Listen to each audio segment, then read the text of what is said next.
Good evening, you're watching Viewpoint. I'm Zakir Jacob. One of the standard treatments for COVID-19, even though it's not a prescribed one, is the use of plasma. But now, a group of scientists have written to the ICMR saying that this is not a verified form of treatment and that the rampant use of plasma is actually giving more potency to new variants. So much so, ICMR is now meeting tomorrow to revise guidelines on the use of plasma. Is plasma an effective therapy? And if not, then why are doctors continuing to prescribe it? First, the story.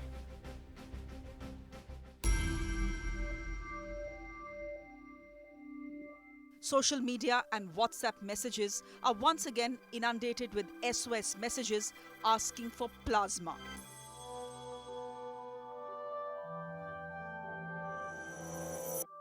Doctors scrambling to treat COVID-19 patients are using every trick in the book, including plasma therapy.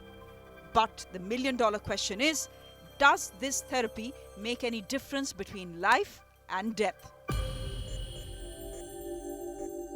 The line of treatment involves extracting antibodies from COVID survivors and transfusing them into a sick patient. The plasma of a recovered healthy donor, ideally 14 to 28 days after being COVID negative, contains virus-fighting antibodies.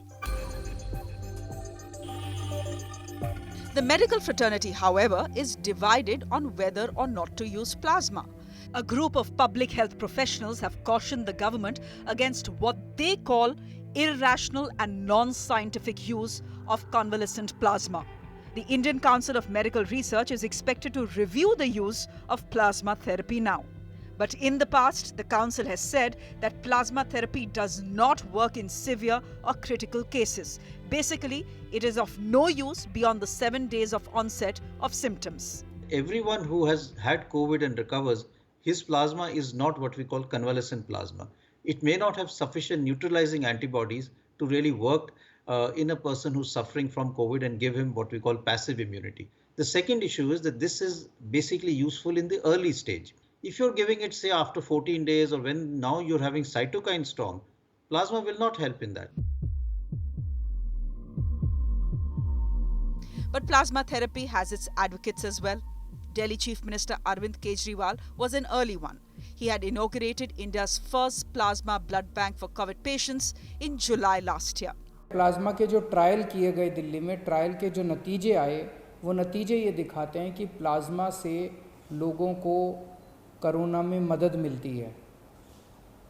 जो moderate patient हैं वो severe होने से बचते हैं, उनकी स्थिति सुधर जाती है, मौत के ऊपर कंट्रोल करने में मदद मिलती है. Countries like the US, Brazil, France, UK, China are all using the therapy to stem mortality rates. But the second wave in India has thrown open multiple challenges that have no conclusive solutions at this point of time. The Indian Council for Medical Research has pointed out that convalescent plasma therapy can only act as a catalyst in recovery but cannot be the only line of treatment. There is no clinical evidence that plasma therapy is 100% effective on patients experiencing lung collapse or other disorders. More importantly, a study conducted by the British journal Nature has indicated that plasma therapy could potentially lead to new variants that hoodwinks our immune system. With Swastika Das, I'm Shreya Dhondia.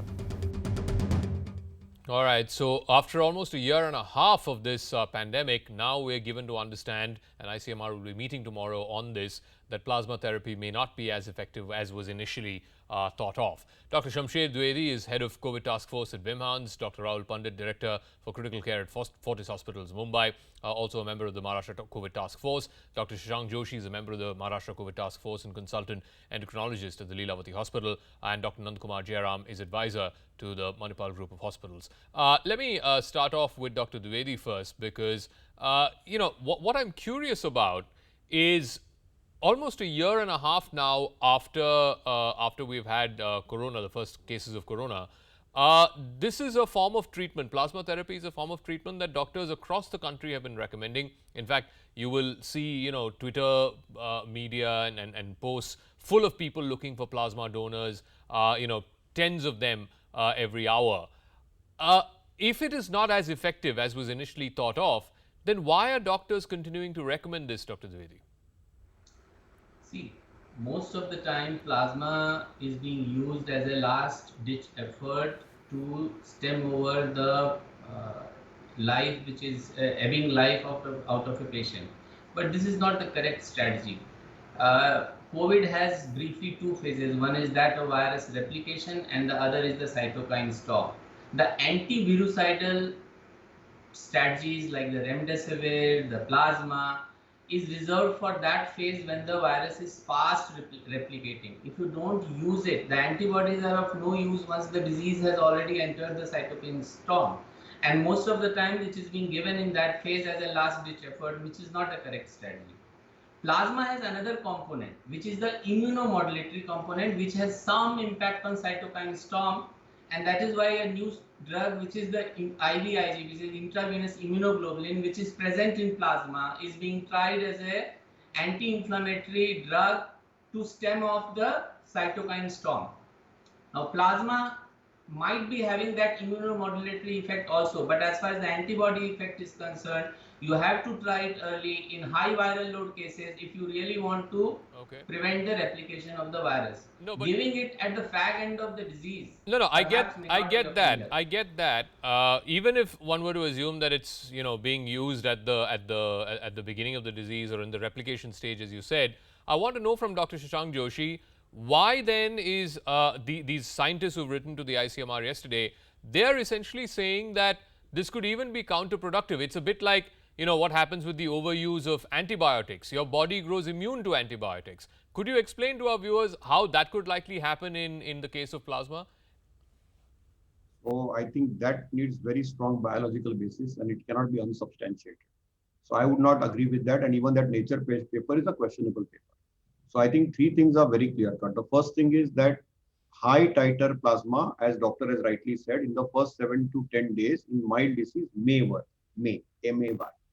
Whatever randomized controlled trials were done in moderate to severe COVID within India and outside of India have failed.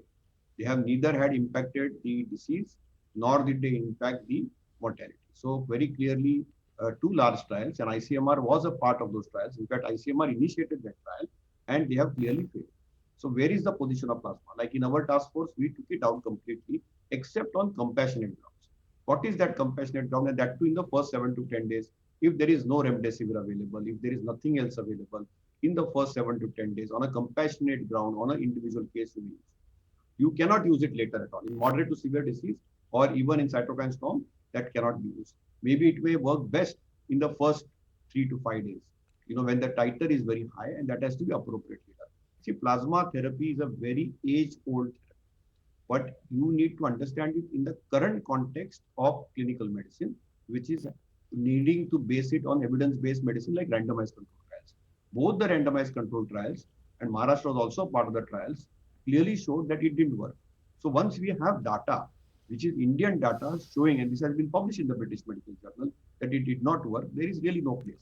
Which is why even the National Task Force has relegated it out. They have only said for the first 7 days, when the virus is multiplying, you may consider using it in mild cases on a case-to-case. But the problem is, and I agree with Dr. Joshi, but the problem is on the ground, Dr. Pandit, what happens is, it's clearly a case of desperation. Clearly, patients, relatives, patients, family members want to try whatever is possible in the hope that something might work. And therefore, doctors also come under pressure to recommend things like plasma therapy, which may not work in all patients and certainly will not work after a certain period of time when the case gets severe.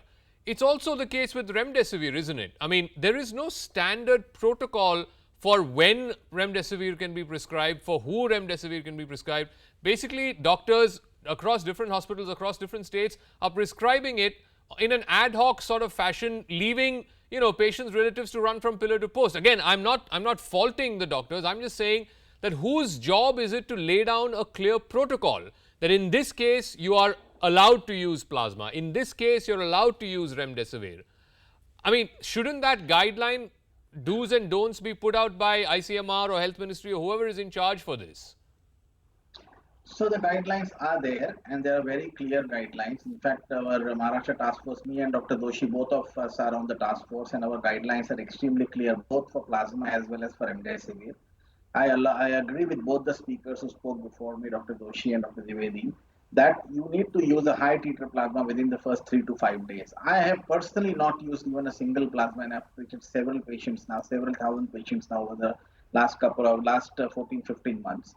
But I feel that the best effects of plasma would be within the first 3 to 5 days. Unfortunately, I being an intensive care specialist, none of the patients actually come to me within the first 3 to 5 days, which is a good thing.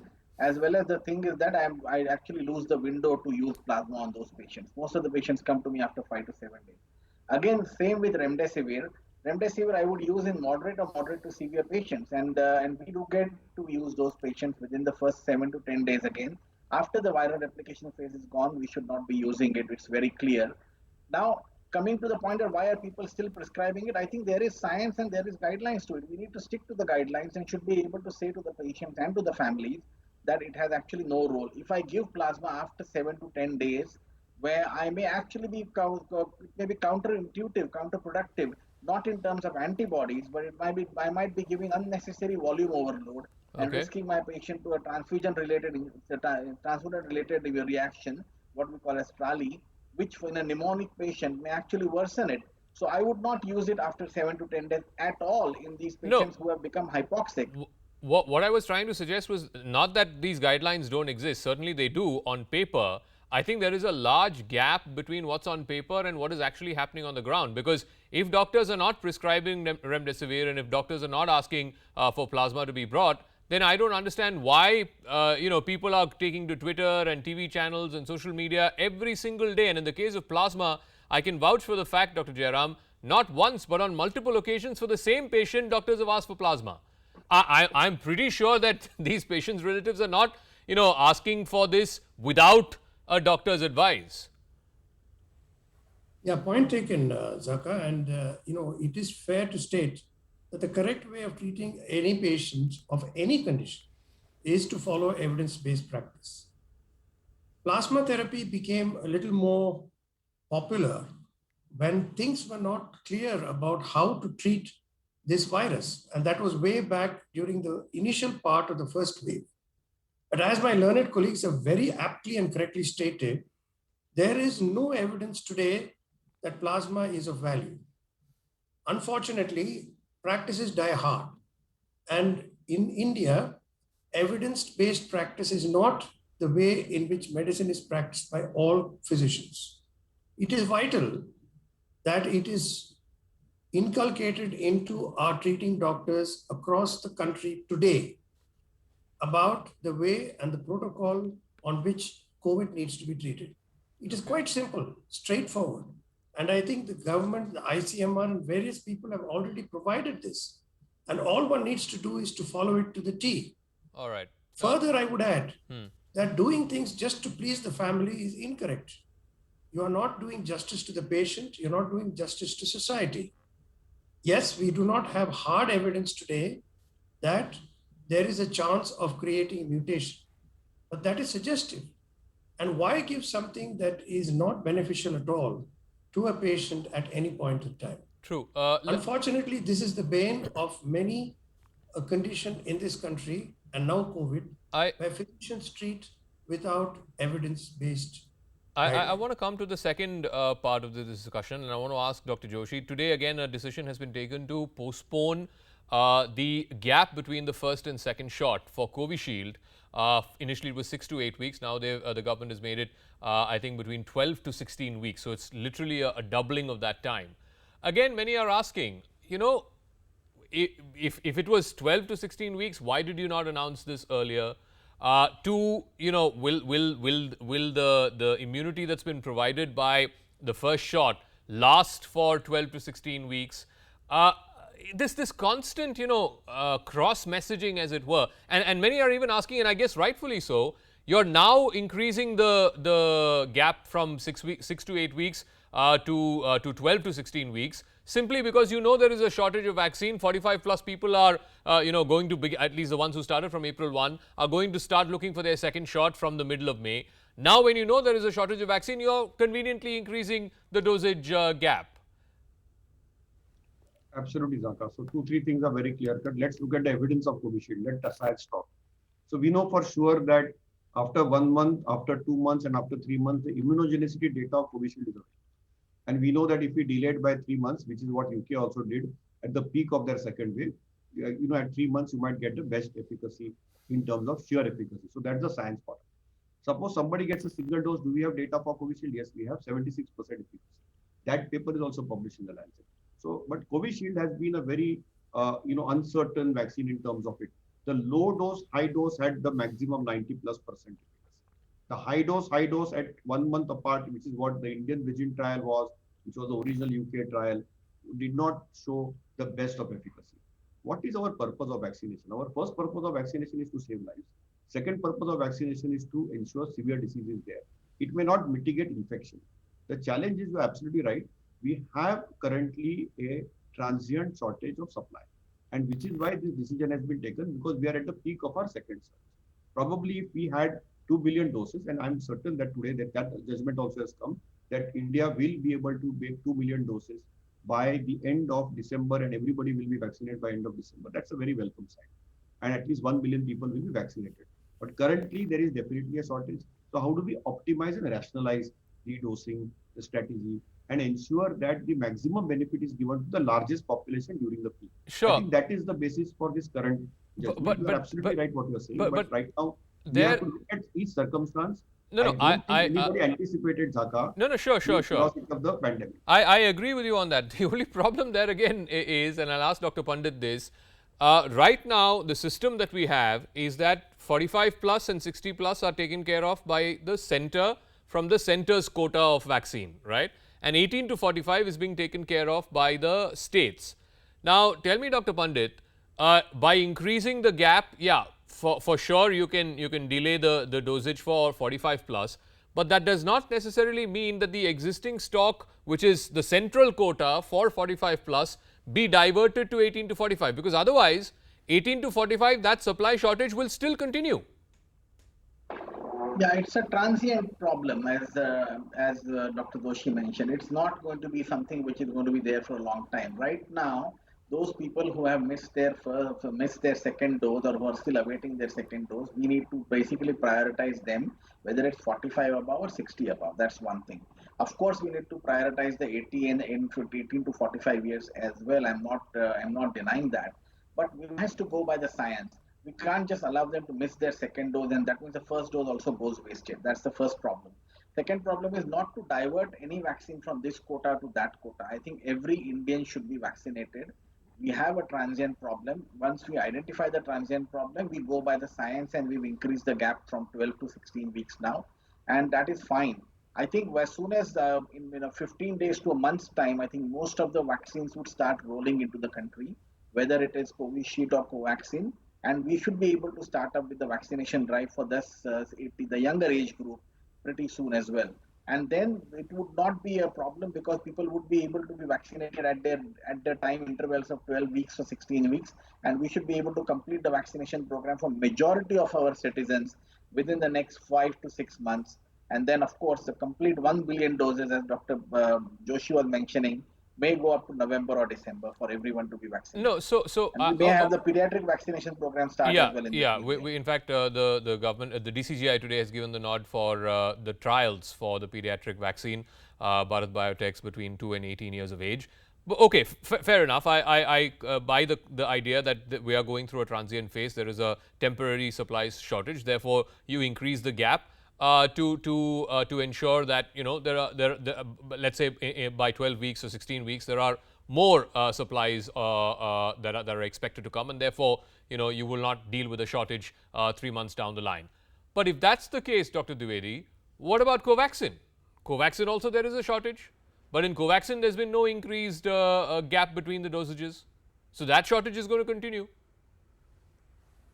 So see, these guidelines which we are talking about, the increasing the gap between the two vaccines, there has to be some data to support it, even if it in this troubled time, even if it is not a very strong data, even if you come out with a less robust data, but convincing data, only then I think there is a possibility that one can go for increasing the gap in case of Covaxin. Having said so, with most of the vaccines that we have in our armamentarium for other diseases, increasing the gap between two vaccines doesn't lead to diminution in the immune response. That is the standard statement that I am giving for most of the viral vaccines. So in case of COVID also, I don't think it will reduce the efficacy of antibody formation. So, but some small study has to be done to demonstrate that it doesn't affect the immune response. And I think even if it is a small study, that will strengthen the DCGI and CDSCO to allow it to be used, allow the increase in the duration between the two vaccines. Okay, I'll give the final word to Dr. Jairam. Again, please explain this to our viewers because we're getting lots of questions. One of the other revised guidelines today is, but if you've got the first dose and then you contracted COVID, then you cannot take the second dose till 6 months after recovery. If you've contracted COVID without taking either of the two doses, then after 6 weeks of the recovery, you can take your first dose.